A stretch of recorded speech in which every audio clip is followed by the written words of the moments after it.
నమస్తే అండి అందరికీ. నేను మీ Madhavi Krishna. Welcome to my channel Madhavi Krishna's Navarasa Kathamalika Telugu audio stories. వినండి, వింటూనే ఉండండి. ప్రతిరోజు సరికొత్త ఎపిసోడ్లని. ఓయ్ పిల్ల నీ గొప్పేంటి 34వ భాగం. ము ము ముద్ద మొహన్ రక్తం లేనట్టుగా తెల్లగా పాలిపోగా అడిగింది శిరీష. ముద్దే అన్నాడు సూరి సీరియస్గా. వాళ్ళకి తెలియకుండానే ఇద్దరు దగ్గరగా జరిగారు. వాళ్ళ కంఠస్వరాలు బాగా తగ్గిపోయాయి. గోపి మెత్తగా వెలిగే కాకర పువ్వొత్తైతే సూరి బుస్సుమంటూ ఒకేసారి పైకి చిమ్మే చిచ్చుబుడ్డని శిరీషకి అర్థమైంది. చిచ్చుబుడ్డి సేఫ్ అని చేతిలో పెట్టుకుని కాల్చలేం కదా. అలానే ఈ సూరి దగ్గర నిజం దాచడం నిప్పుతో చెల్లగటమారడమే. అసలు తను తప్పు చేసింది. గోపి విషయం తెలియగానే హరిణి నిజం చెప్తారని అన్నప్పుడు తను ఒప్పుకోవలసింది. ఇప్పుడు అది తన మీదకే వచ్చింది. ముద్దే ఏకంగా చెయ్యి పట్టుకుంటేనే తనకి ఒళ్ళు మండిపోయింది. ఇక ముద్ద మొహం వికారంగా పెట్టిన శిరీష వైపు పరీక్షగా చూశాడు సూరి. ముద్దు పెట్టుకునేది నిన్ను కాదు, అంత వికారంగా పెట్టక్కర్లేదు మొహం అన్నాడు సీరియస్గా. అబ్బా, మాట్లాడితే ఆ మాట అనడం మానేస్తావా మానవా? కోపంగా అడిగింది. ఏ మాట? అమాయకంగా అడిగాడు సూరి. అదే అంది శిరీష. ఏది వికారం అన్న మాట? ఆమెను మరింత ఆట పట్టించాడు. ఆమె కళ్ళు గుండ్రంగా తిప్పింది. ఇదిగో పిల్ల, అసలు నీ గొప్పేంటి? నీ గురించి నేను నా టైం ఎందుకు పెట్టాలి అడిగాడు సీరియస్గా సూరి. ఆర్డర్ చేసిన కాఫీ తాగడం అయిపోవడంతో ఇక లేచి నిలబడిపోయాడు. హే ఆగు, నా గొప్ప లేదు నీ గొప్ప లేదు, ముందు కూర్చో. ఆమె కంగారుగా అతని చేతిని తన 2 చేతులతోనూ పట్టుకుని ఆపేసింది. 10 నిమిషాలు దాటిపోయింది మనం వచ్చి. ఇలానే ఏమీ ఆర్డర్ చేయకుండా కూర్చుంటే తరిమేస్తారు. అయినా నేను శిరీష దగ్గరికి వెళ్ళాలి అన్నాడు తిరిగి కుర్చీలో కూలబడుతూ. దేనికి? ముద్దు పెట్టడానికా? కోపంగా అడిగింది శిరీష. కనిపించవు కానీ నీకు కూడా బుర్ర బాగానే పనిచేస్తుంది అన్నాడు నవ్వుతూ సూరి. అయినా మేమందరం ఉండగా ఎలా పెడతావు? మండుతున్న బొగ్గుల మీద వేసిన ఎండుమిరపకాయలాగా భక్కున మండుతూ అడిగింది శిరీష. ఇలా అంటూ చటుక్కున ఆమె చేతులని తన చేతుల్లోకి తీసుకుని ముద్దు పెట్టి వదిలేశాడు సూరి. కన్ను మూసి తెరిచేలోగా జరిగిపోయింది అది. ఓయ్ అంటూనే ఆమె తన చేతులని ఒళ్ళో పెట్టేసుకుని టేబుల్ మీద నుంచి తీసి ఎవరైనా చూసారేమో అని అటు ఇటు చూసింది భయంగా. ఈ మధ్య చాటుగా వీడియోలు తీసి సోషల్ మీడియాలో పెట్టేస్తున్నారు. పదే పదే ఒకటే చూపించడం మళ్ళీ. అర్థమైంది కదా ఎలా పెడతానో? మరొకటేమో కావాలా? లేచి నిలబడుతూ అడిగాడు సూరి. ఆమె ఇక మాట్లాడలేదు, లేచి నిలబడింది. ఇక అక్కడ అతనితో ఆ విషయం చెప్పలేదని అర్థమైపోయింది ఆమెకి. ఏకాంత ప్రదేశం కావాలి. అది ఇప్పుడప్పుడే దొరికే అవకాశం లేదు. అందుకే మాట్లాడకుండా బైక్ ఎక్కి కూర్చుంది. 2 వైపులా కాళ్ళు వేసుకుని కూర్చోవడంతో అతని చెవి దగ్గర మాట్లాడే అవకాశం దక్కింది.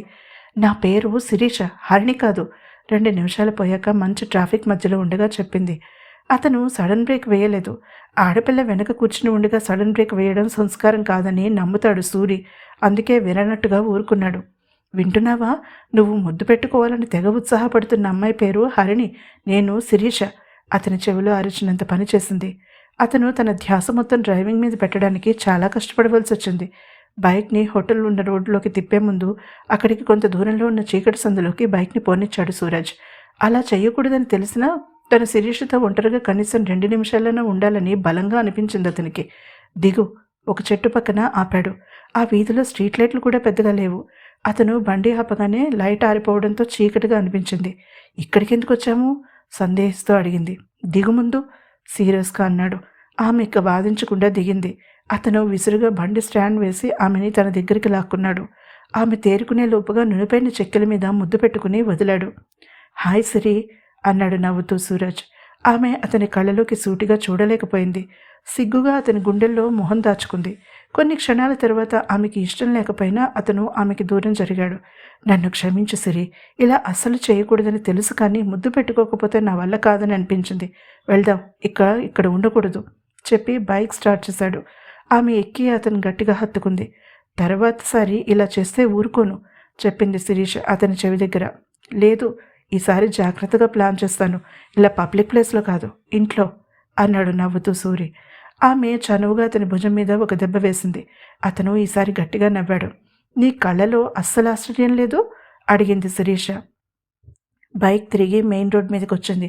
హోటల్లోకి వెళ్తూ ఉండగా చెప్పాడు అతను.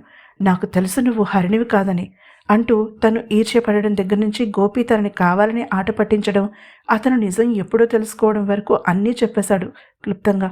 వాళ్ళు హరిణి, రేఖ, భార్గవ కూర్చున్న టేబుల్ దగ్గరికి వచ్చేసరికి చెప్పడం పూర్తి చేశాడు. అంతవరకు పట్టుకున్న ఆమె చేతిని వదిలాడు. హరిణి పక్కన కూర్చున్న శిరీష తన 2 అరచేతులని రుద్దుకుంటూ హుషారుగా నవ్వింది. ఏం చెప్పారు తినడానికి అడిగింది. నువ్వు ఎప్పుడు వస్తావా, నిన్ను సూప్లో వేసుకుని తాగుదామా అని చూస్తున్నాం అంది హరిణి పరీక్షగా తన స్నేహితురాలి వైపు చూస్తూ. అమ్మో, తనని హరాయించుకోవడం కష్టం హరిణి అన్నాడు సూరి నవ్వుతూ. శిరీష అతనికి నిజం చెప్పడం కోసమే తీసుకువెళ్ళిందని అర్థమైంది భార్గవికి, హరిణికి. తను సిరి కదా అనుమానంగా అడిగింది రేఖ. మీకొక నిజం చెప్పాలి, మన్మధుడు సినిమాలో క్లైమాక్స్లో నాగార్జునలా అన్నాడు భార్గవ.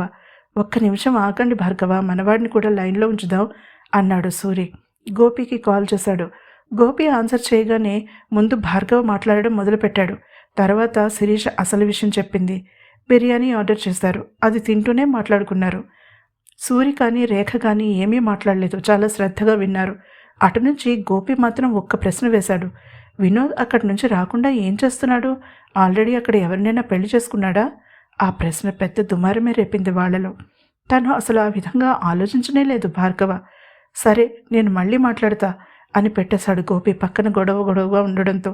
ఇక బయలుదేరదాం, 9 దాటిపోయింది అన్నాడు భార్గవ. రేఖ ఇంకా హరిణి గురించే ఆలోచిస్తోంది. ముందు ఎదుటి వ్యక్తిని గురించి ఆలోచించాకే తన గురించి చూసుకుంటుందని ఆమె అని భోజనాల దగ్గరే అర్థమైంది భాగ్యరేఖకి.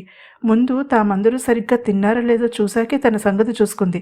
పొరపాటును కూడా ఆమెలో అసహనం కానీ కోపం కానీ చూడలేదు భాగ్యరేఖ. శిరీష ఎంత ఆట పట్టించినా నవ్వుతూ వింది తప్పించి ఏమీ అనలేదు తిరిగి.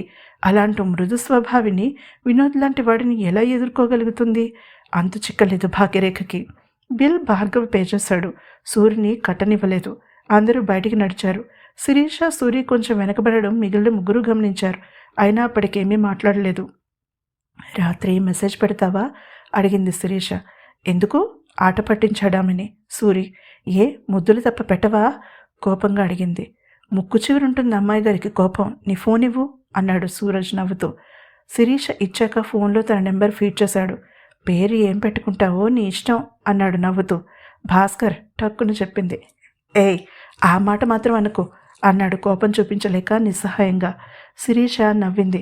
అలా చేయకుండా ఉండాలంటే ఇంకెప్పుడు పరాయి ఆడపిల్లలని ముద్దు పెట్టుకుంటారని నన్ను ఏడిపించకూడదు షరతు పెట్టింది. నేనా? పరాయి అమ్మాయినా? ఎక్కడన్నాను? నువ్వే చెప్పు, మన సంభాషణ గుర్తు తెచ్చుకో. శిరీషని ముద్దు పెట్టుకుంటానన్నాను. ఎలా అన్నావు? నిన్నే అందరి ముందు పెట్టుకున్నాను. శిరీష నువ్వే నా దృష్టిలో. నువ్వు వేరే ఎవరినో అనుకుంటే తప్పు నాదా?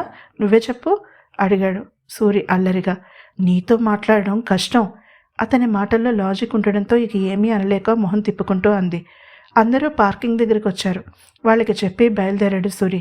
ఇక ఇంటికి వెళ్ళడమేగా అడిగాడు భార్గవ. ముగ్గురు తలలు ఊపారు. వాళ్ళు ఇంటికి చేరుకునేసరికి 10:30 దాటిపోయింది. ఆడపిల్లలిద్దరికీ ఆ రోజు చాలా ఎక్సైటింగ్గా ఉంది. వాళ్ళ మనసుకు నచ్చిన ప్రియసఖుల దగ్గర ఇక నటించవలసిన పని లేదు. నిజం చెప్పేసినందుకు చాలా ఆనందంగా ఉంది వాళ్ళకి. కానీ అప్పుడే బయటపడలేదు ఇద్దరు. రేఖకి గెస్ట్ రూమ్ చూపించింది శిరీష. ఫ్రెష్ అయ్యి కిందికి రండి, కాసేపు టీవీ చూద్దాం నవ్వుతూ చెప్పింది శిరీష. హరిణి మాత్రం గదిలోకి వెళ్ళగానే తలుపు మూసి గోపికి కాల్ చేసింది. హాయ్ కోతి. అటు నుంచి గోపి కంఠం అల్లరిగా వినిపించింది. హరిణి నవ్వింది గోపి పలకరించిన తీరుకి. కోతికి ఫోన్ చేస్తే ఏం మాట్లాడుతుంది? కిచకిచమని శబ్దాలు చేస్తుంది. గొంతు తగ్గించే చెప్పింది మంచమంచును కూర్చుంటూ హరిణి. ఈ కోతి మాటలు నేర్చిన కోతి, అందమైనది కూడా అన్నాడు గోపి నవ్వుతూ. ఇష్టపడే కళ్ళకి కోతి కూడా అందంగా కనిపిస్తుందని ఇప్పుడే తెలిసింది బ్రూస్లీ అంది హరిణి నవ్వుతూ. అటు నుంచి గోపి అందమైన నవ్వు ఆమె చెవులను చేరగానే బుగ్గలు కెంపరంగులోకి మారాయి. బ్రూస్లీ ఏంటి? ఆశ్చర్యంగా అడిగాడు. చిన్నప్పుడు తను చూసిన క్రికెట్ మ్యాచ్లో అతని గురించి తను అంచనా వేసిన విధానం చెప్పి తను అతనికి పెట్టిన పేరు గురించి చెప్పింది. వావ్, అక్క కూడా నన్ను అలానే పిలుస్తుంది. పోనీలే, నేను చెప్పక్కర్లేకుండానే నా ఇష్టం తెలుసుకున్న కోతి తెలివైనది కూడా అని అర్థమైంది అన్నాడు నవ్వుతూ గోపి. హరిణి నవ్వింది. నీలో అప్పుడు ఇప్పుడు మార్పు లేదు గోపి, మాటలు తీయగా ఉంటాయి అంది లేచి బాల్కనీలోకి నడుస్తూ. బయట గాలి వెచ్చగా ఉంది. వేసవికాలం అప్పుడే వచ్చేసినట్టుగా బయట వాతావరణం గుబులుగా ఉంది. అమావాస్య కావడంతో ఆకాశంలో రేఖామాత్రంగా కూడా చంద్రుడు కనిపించడం లేదు. చంద్రుడు ఎక్కడా అని తారలు వెతుక్కుంటున్నట్టుగా మరింత మిణుకుమిణుకుమని మెరుస్తున్నాయి. గాలి కదలనా వద్దా అన్నట్టుగా ఆగి వీస్తూ ఉంది. హరిణికి ఆరాటంగా ఉంది. అది బయట వాతావరణం వలన లేక గోపి మాటల వలన అన్నది ఆమెకి తెలియలేదు. హరి, నాకు నిన్ను చూడాలనుంది అన్న గోపి మాటలకే ఆలోచనల నుంచి తేరుకుంది. వీడియో కాల్ చేయాలా అడిగింది. గోపి నవ్వాడు. మంచి అందమైన తెలివైన కోతి అన్నాడు. నవ్వింది హరిణి కూడా. ఒక్క 10 నిమిషాలు ఆగాలి బ్రూస్లీ గారు అంది. ఎందుకు? అసహనంగా వినిపించింది అతని కంఠం. అదంతే, 10 నిమిషాల్లో చేస్తాను. అతనికి మాట్లాడే అవకాశం ఇవ్వకుండా కాల్ కట్ చేసింది. బట్టలు మార్చుకోవాలని ఎలా చెప్తుంది? అందుకే కాల్ కట్ చేసింది. అప్పటికే అప్పర్ బెర్త్ ఎక్కేసిన గోపి చిన్నగా నవ్వుకుని ఫోన్ పక్కన పెట్టి పక్కకి తిరిగి పడుకోవడానికి ప్రయత్నించాడు. ఎదురు బెర్త్ మీద పెద్ద పెద్ద కళ్ళతో తననే చూస్తూ పడుకుని ఉంది ఆ అమ్మాయి. అతను చప్పున తన ప్రయత్నాన్ని మానుకుని బాత్రూంకి వెళ్ళడం కోసం కిందకి దిగాడు. అప్పటికే అందరూ పడుకుని లైట్లు ఆపేశారు. కేవలం అక్కడక్కడ నీలిరంగు లైట్లు మాత్రం వెలుగుతున్నాయి. అతను సన్నని దారిలో బెర్త్లను పట్టుకుని జాగ్రత్తగా నడుస్తూ కంపార్ట్మెంట్ చివరికి చేరుకున్నాడు. అతను బాత్రూంలో నుంచి బయటికి వచ్చేసరికి ఆ అమ్మాయి అక్కడ నిలబడి ఉంది. గతుక్కుమన్నాడు అతను.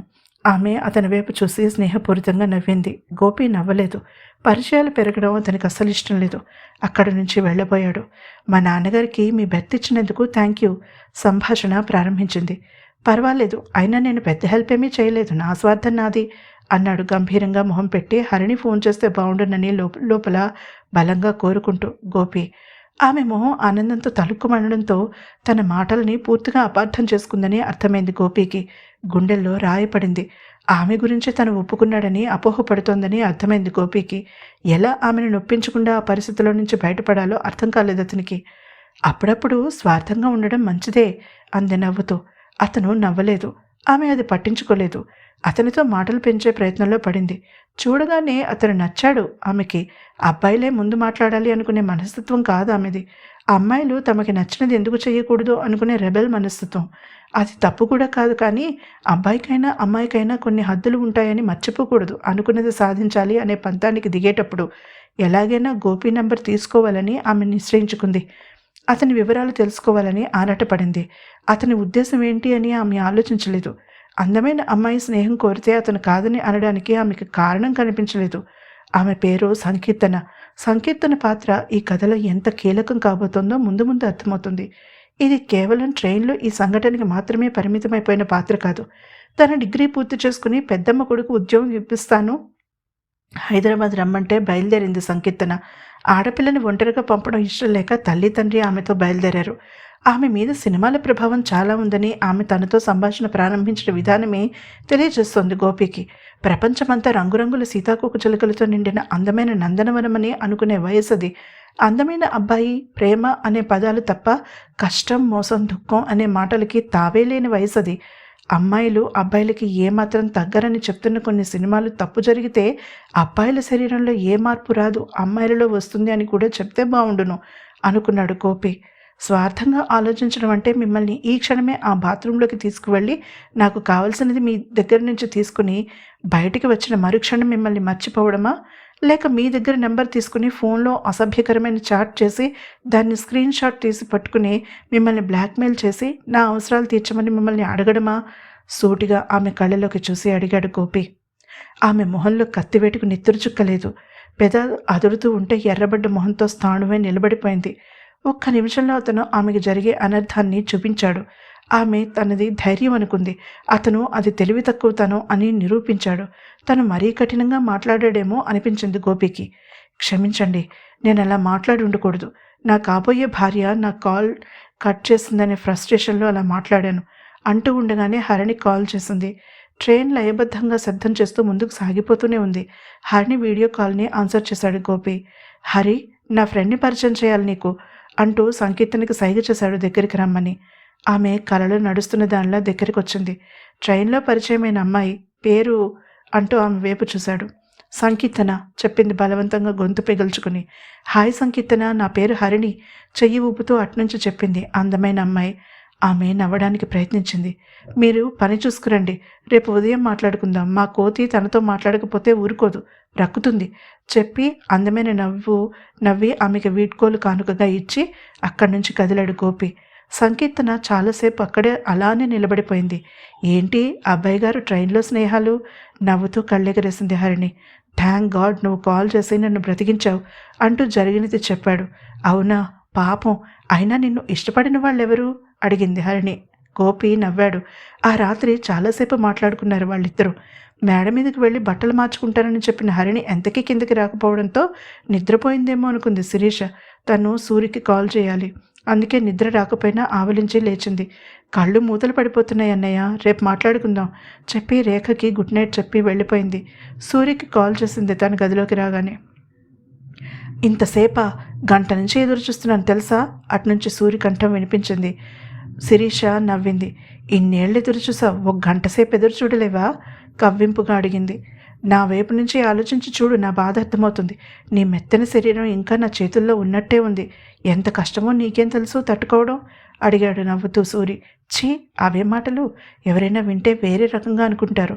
సిగ్గుల మొగ్గు అవుతూ కసిరింది ముద్దుగా అతన్ని శిరీష. వేరే రకమా అంటే? అమాయకంగా అడిగాడు సూరి. సూరి, ఆట పట్టించావంటే చూడు, బెదిరించింది. సిరి, నిజంగా అడుగుతున్నాను, ఆట పట్టించడం లేదు అంటూ తన ప్రశ్నని రిపీట్ చేశాడు. అంటే ఎలా చెప్పను? సిగ్గుగా అడిగింది శిరీష. ఎలాగో ఒకలాగా చెప్పు, కానీ అసలంటూ చెప్పు, లేకపోతే నిద్రపట్టి చావదు. అసలే మెత్తని నీ. సూరి నవ్వు ఆపుకోలేకపోయింది అతని అల్లరికి. అదే సమయంలో భాగ్యరేఖ లేచి నిలబడింది. గుడ్ నైట్ భార్గవ చెప్పింది తన గదిలోకి వెళ్ళడానికి రెడీ అవుతూ. కాఫీ అడిగాడు భార్గవ. ఆమె ఆలోచనలు పడిపోయింది. నిద్ర వస్తుంటే వెళ్ళి పడుకో, బలవంతమేమీ లేదు. ఆసంభంగాన్ని దాచుకోవడానికి ప్రయత్నిస్తూ అన్నాడు భార్గవ. నాకు నిద్ర రావడం లేదు భార్గవ, కానీ ఇంట్లో 2 ఆడపిల్లలున్నారు.